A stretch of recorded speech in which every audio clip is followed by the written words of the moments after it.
Welcome to the channel. Today we're looking at a classic piece of comedic literature from the West Bengal Board Class 7 English curriculum, Chapter 5, titled Uncle Podger Hangs a Picture. This portrait shows Mr. Jerome K. Jerome, the renowned English humorist who penned the story. Jerome built a lasting literary legacy by finding the humor and absurdity hidden in everyday domestic life. Look at this illustration from the textbook. We see an entire household mobilized around one man on a stepladder. Uncle Podger has confidently volunteered to handle the seemingly trivial task of hanging a picture, explicitly ordering his family to leave the entire job to him.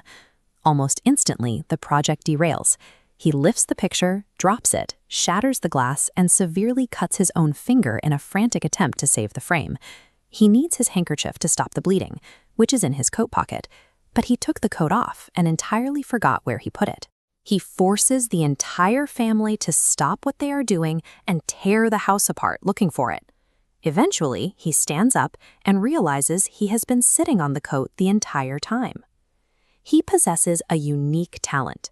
He can take a minor, solitary chore and instantly transform it into a high-stress emergency that demands the attention of every single person in the room.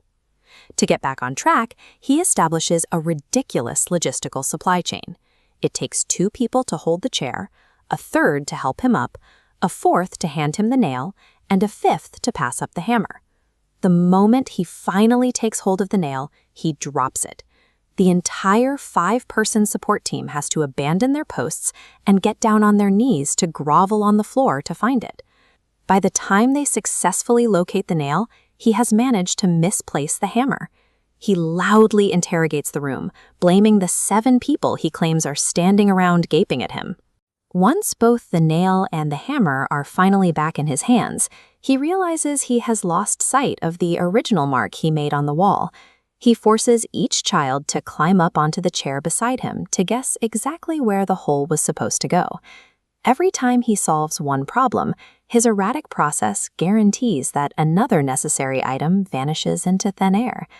To understand exactly why his attempts end in disaster, we can look at the cause and effect table here in Activity 7 of the textbook. Let's trace the first variable in row B. If he tries to reach a point 3 inches beyond his physical limit, the string slips and gravity takes over, sending him sliding directly onto the piano keys. Moving down to row C, we see the next inevitable outcome. He finally gets the nail positioned in his left hand and takes a wild swing with the hammer in his right. The effect is immediate blunt force trauma to his own thumb. This triggers a rapid chain reaction.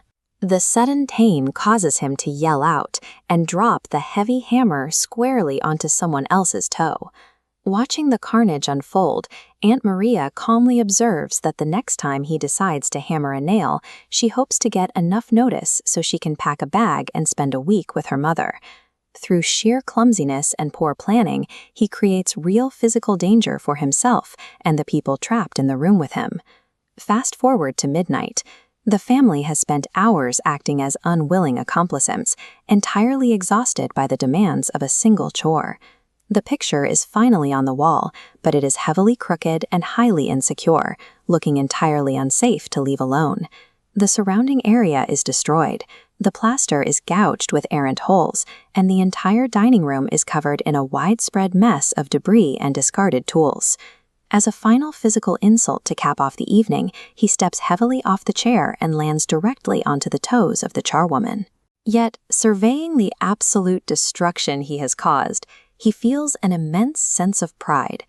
He brushes himself off and openly questions why some people would ever hire a professional to do such little things. This prompt from the textbook asks students to think about similar characters from film or literature, like Mr. Bean or Charlie Chaplin. But we want to know about your real life. Tell us down in the comments if you have an Uncle Podger in your family, someone who dives into projects with massive confidence and leaves a trail of chaos behind them. The enduring comedy of Jerome's story relies entirely on that disconnect. Uncle Podger is funny because his impenetrable armor of self-importance completely blinds him to the reality of the disaster he just created.